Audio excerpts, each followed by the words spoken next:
Assalamualaikum warahmatullahi wabarakatuh. Selamat pagi, selamat siang ya. Pada pertemuan kali ini saya akan menjelaskan tentang Cushing syndrome. Jadi apa itu Cushing syndrome, kemudian terapi untuk Cushing syndrome itu seperti apa ya.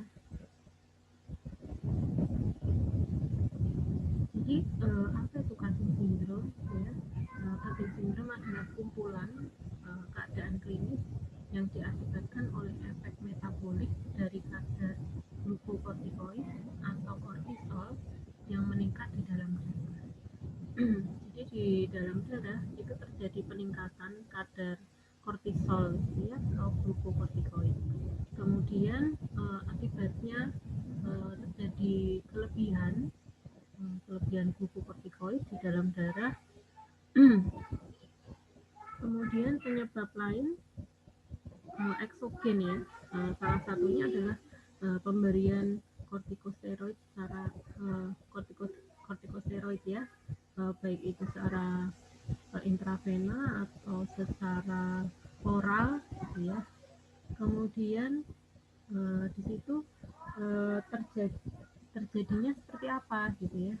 Jadi di dalam kelenjar adrenal, kelenjar adrenal ini menghasilkan hormon glukokortikoid.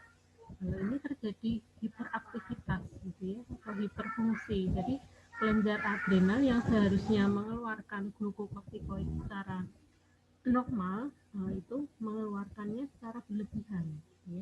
Ini penyebab endogen gitu ya. Tapi kalau untuk eksogen dari luar gitu ya, artinya di dalam tubuh kelenjar adrenalnya normal, tetapi kemudian secara terus-menerus mengkonsumsi kortikosteroid, itu juga akan mengakibatkan kelebihan glukokortikosteroid di dalam darah ya. Kemudian prevalensi, memang yang paling banyak itu di sini perempuannya, di 1 dari 10.000 dibandingkan laki-laki, karena salah satu penyebabnya gitu ya, yang menyebabkan hormon kortisol itu meningkat itu adalah keadaan DM atau hipertensi. Jadi di mana DM dan hipertensi ini lebih tinggi prevalensinya pada wanita gitu ya.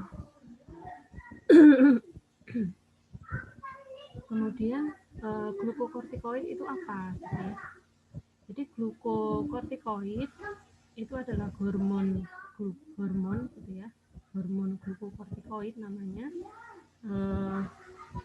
Bentuknya yaitu kortisol ya. Kemudian dibentuk di zona vasikulata dan zona retikularis. Kemudian kortisol ini berperan dalam metabolisme glukosa. Fungsinya adalah pada metabolisme glukosa, yaitu gluconeogenesis, kemudian metabolisme protein, kemudian untuk keseimbangan cairan dan elektrolit, kemudian dibutuhkan pada inflamasi dan imunitas. Kemudian fungsi kortisol ini berlawanan dengan insulin, yaitu menghambat sekresi insulin. Dimana kalau misalkan kortisolnya tinggi, kadar insulinnya rendah gitu ya. Kemudian meningkatkan proses gluconeogenesis di dalam hati. Kemudian sekresi kortisol juga dirangsang oleh faktor trauma, infeksi, dan stres. Kemudian kortisol akan menghambat proteksi atau perlindungan dan efek dari berbagai mediator dari proses inflamasi, itu menghambat ya. Kemudian seperti menghambat interleukin, limfokin, prostaglandin, dan histamin.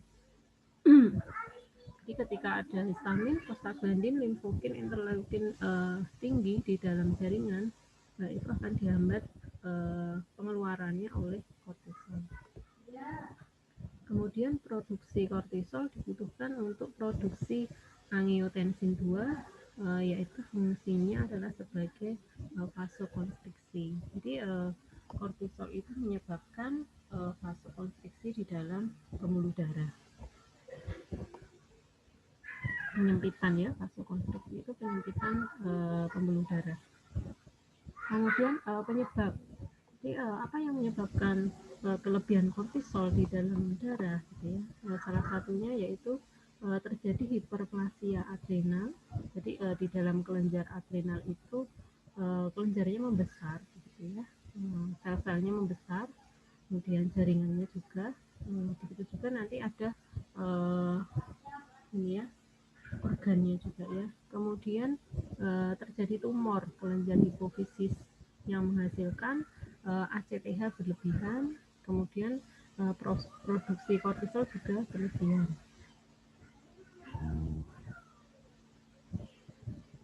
Kemudian tumor non endokrin yang menghasilkan ACTH.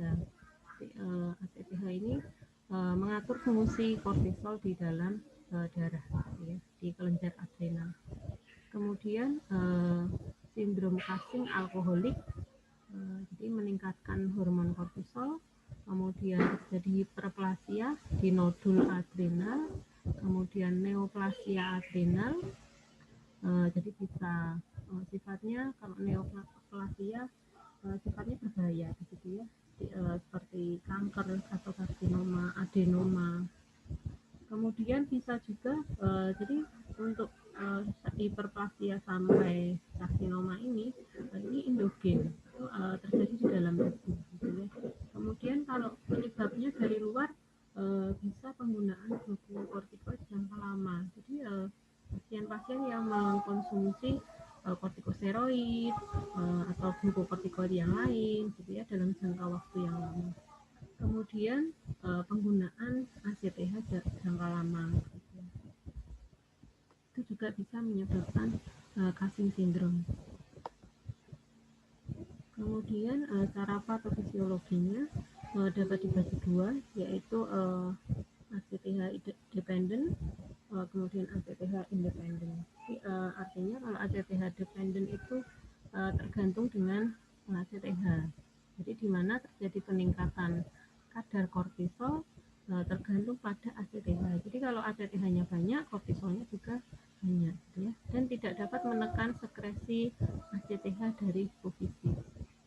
Kemudian kalau ACTH independen tidak tergantung ACTH, peningkatan kadar kortisol tidak tergantung ACTH dan dapat menekan sekresi ACTH dari hipofisis. Jadi kalau kelenjar hipofisis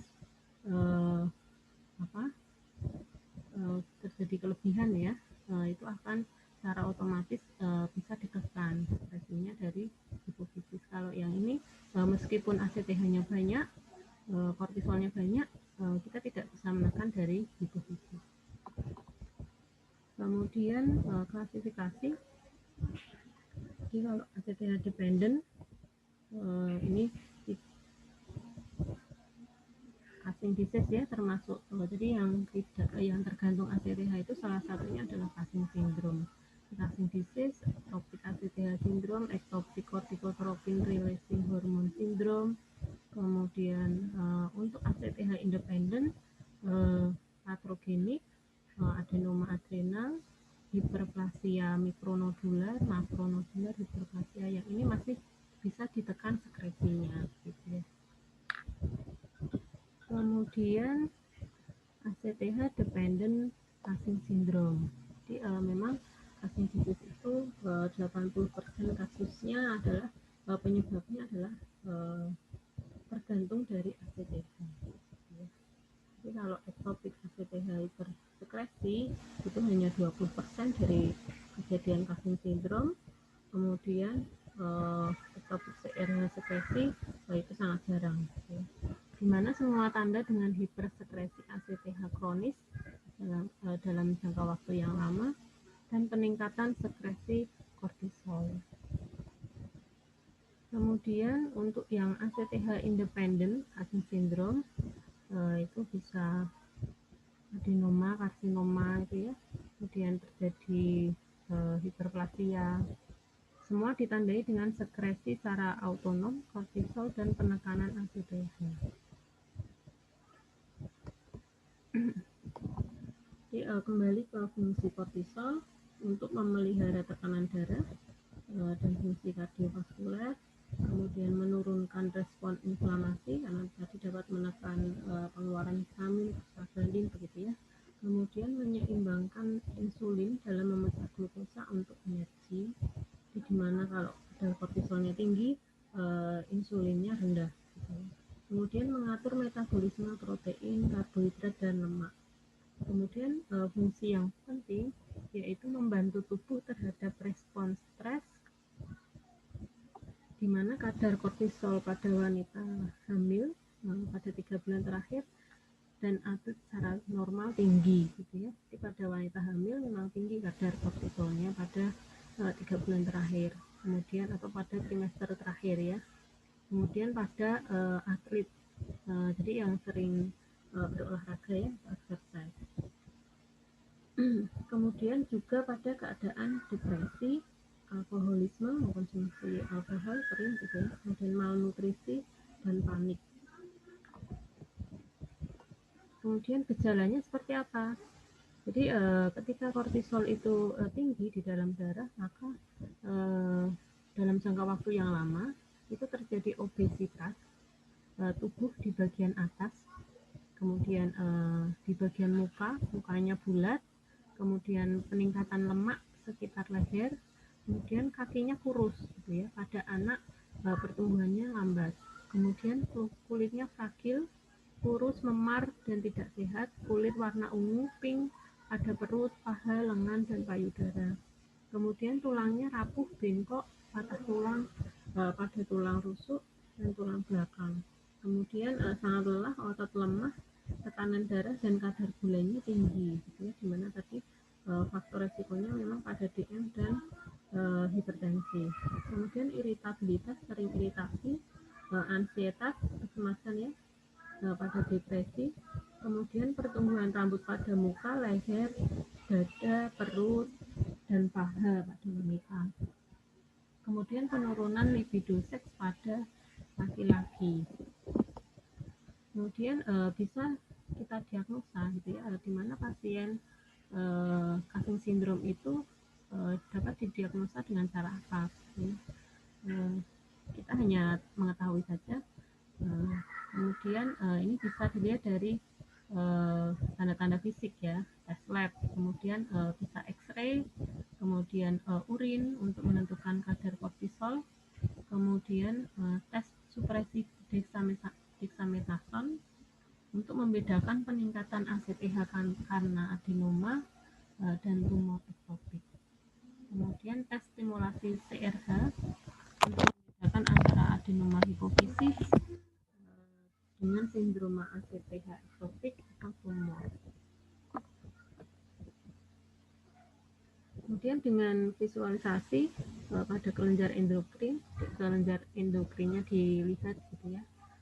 Kemudian ukurannya, bentuknya juga ya, normal atau abnormal, terjadi hiperplasia atau tidak gitu ya. Kemudian sampling sinus petrosal, tes terbaik untuk membedakan penyebab Cushing syndrome atau hipofisis dengan ektopik.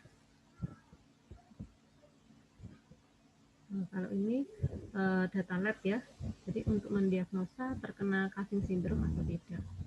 Jadi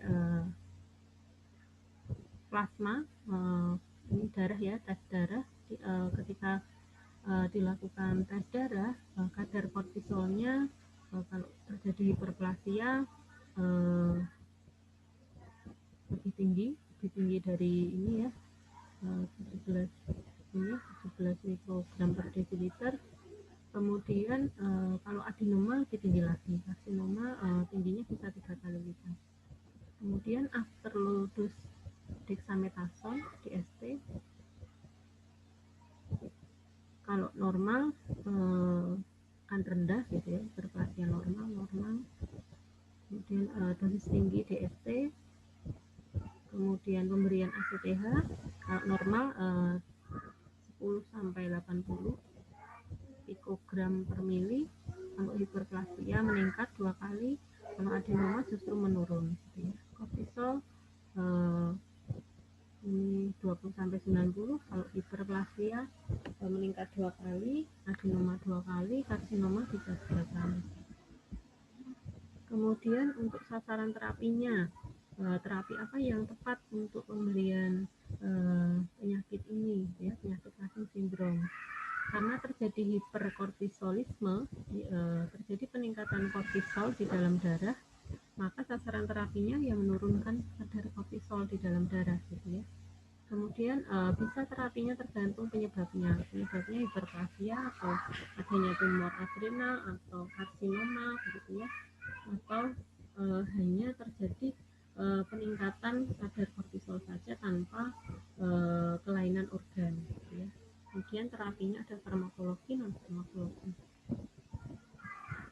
Untuk farmakologi menggunakan obatnya tergantung penyebabnya atau tergantung diagnosa dari dokter. Jadi ketika ada ectopic ACTH syndrome, ini obatnya bisa metirapon, aminoglutamide, ini untuk dosisnya ya. Kemudian kalau penyebabnya pituitari dependent, non farmakologinya bisa pembedahan ya atau iradiasi. Kalau yang ini tadi bisa kemoterapi, radiasi, pembedahan, dan kalau ada adenoma bisa pembedahan juga. Kemudian dilanjutkan dengan pengobatan. Obat-obatnya metirapon, suproheptadin, mitotan, ketoconazole juga bisa ya untuk Cushing syndrome.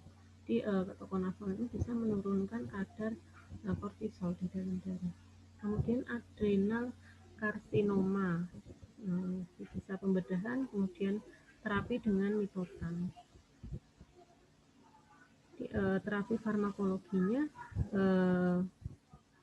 bisa dari golongan steroid inhibitor, adrenolitik agen mitotan, kemudian neuromodulator agen, kemudian antagonis reseptor dari glukokortikoid. Jadi untuk steroid inhibitor ini menghambat steroid ya. Contohnya adalah metirapon, aminoglutamide, ketoconazole. Metirapon dan aminoglutamide bila tidak kontinu mempunyai efikasi terbatas. Jadi penggunaannya adalah setelah pembedahan. Kemudian metirapon menghambat aktivitas 11 hidroksilase sehingga sintesis kortisol terhambat. Kemudian setelah terapi akan diikuti dengan peningkatan kadar ACTH plasma karena terjadi penurunan yang mendadak kadar kortisol. Kemudian efek sampingnya bisa dibaca. Kemudian untuk ketoconazole seperti yang diketahui ya, ini sebagai antifungal, antifumi, anti jamur, golongan imidazol, mempunyai efektivitas tinggi menurunkan kortisol. Mekanisme kerjanya menghambat enzim sitokrom P450. Kemudian efek sampingnya bisa ginekomasti, penurunan kadar testosteron plasma. Kemudian golongan aminoglutamide digunakan ini obat epilepsi ya. Kemudian sebagai inhibitor sintesis kortisol yang poten. Mekanisme kerjanya menghambat konversi kolesterol menjadi pregnenolon. Jadi di biosintesis kolesterol ya, itu ada pembentukan kolesterol menjadi pregnenolon, itu dihambat ya oleh aminoglutamide. Jadi terjadi penurunan kortisol di dalam plasma sampai dengan 50%. Kemudian ada interaksi, yaitu bisa dengan warfarin. Jadi bila digunakan dengan warfarin itu tidak boleh, ya, tidak dianjurkan karena akan menurunkan efek antikoagulan.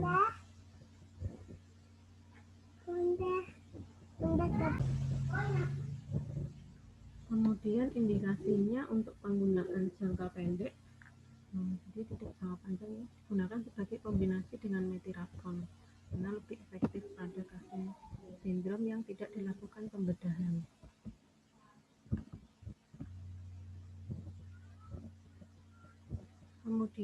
Kemudian golongan adrenolitik agen mitotan itu menghambat 11 hidroksilasi dari 11 desoksikortisol dan 11 desoksikortikoid. glukosteron pada korteks adrenal ya. Kemudian menurunkan sekresi kortisol di dalam plasma, di dalam urin. Kemudian selektif menghambat adrenokortikal tanpa menyebabkan destruksi seluler, tanpa kerusakan gitu ya. Kemudian karena terjadi penurunan besar kortisol perlu dimonitoring. Jadi, misalkan penggunaannya 3 hari atau 2 hari kita lakukan monitoring kadar kortisolnya bagaimana, menurun atau tidak. Kemudian efek sampingnya bisa letargi. Kemudian dari agen neuromodulator ada sitoheptadin, bromokriptin, asam valproat, oktreutit. Untuk sitoheptadin menurunkan sekresi ACTH, perlu dimonitori juga. Kemudian efek sampingnya sedasi karena ini golongan antihistamin ya kalau sitoheptadin. Kemudian antagonis reseptor glukokortikoid ada mifepriston, spironolakton.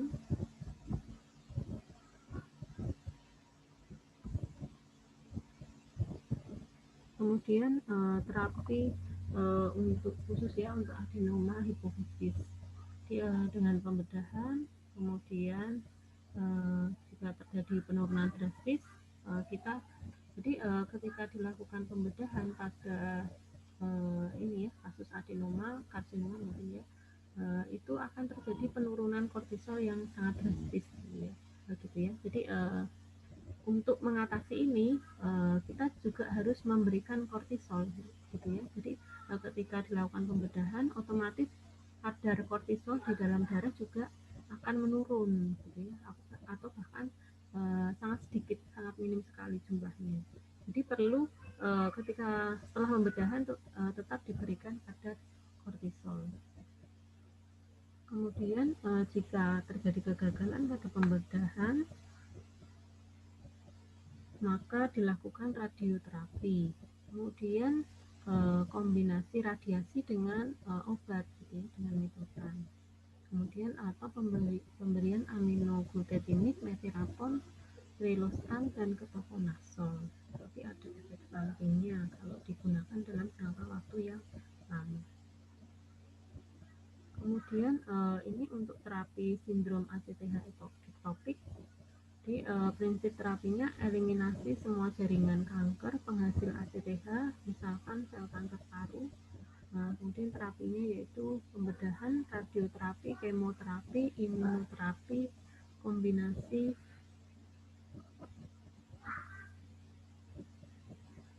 Kemudian tumor adrenal bisa dengan pembedahan. Kemudian kita bisa jadi setelah pembedahan atau setelah pemberian terapi dengan penggunaan obat gitu ya, terapi farmakologi, itu kita tetap memonitoring kadar kortisolnya ya 24 jam setiap hari untuk mengetahui atau bisa kita lihat dengan gejala atau manifestasi klinis ya dari Cushing syndrome, terjadi perbaikan atau tidak gitu. Kemudian resiko kekambuhan terutama untuk obat-obat dengan yang rasio rate yang rendah. Jadi misalkan obatnya tidak efektif gitu ya, hanya menurunkan kortisol sangat sedikit ya, menurun tetapi tidak optimal penurunannya, tidak efektif, itu beresiko untuk kambuh lagi. Jadi ini adalah contoh penderita atau pasien pada Cushing syndrome sebelum dilakukan pembedahan, kemudian ini sesudah pembedahan. Jadi tergantung dari penyebabnya ya. Jadi entah itu nanti terapinya farmakologi dulu atau non farmakologi, tergantung dari penyebabnya. Oke, terima kasih. Itu saja materi untuk Cushing syndrome. Kita bisa lanjutkan ke diskusi ke Google Classroom. Terima kasih. Wassalamualaikum warahmatullahi wabarakatuh.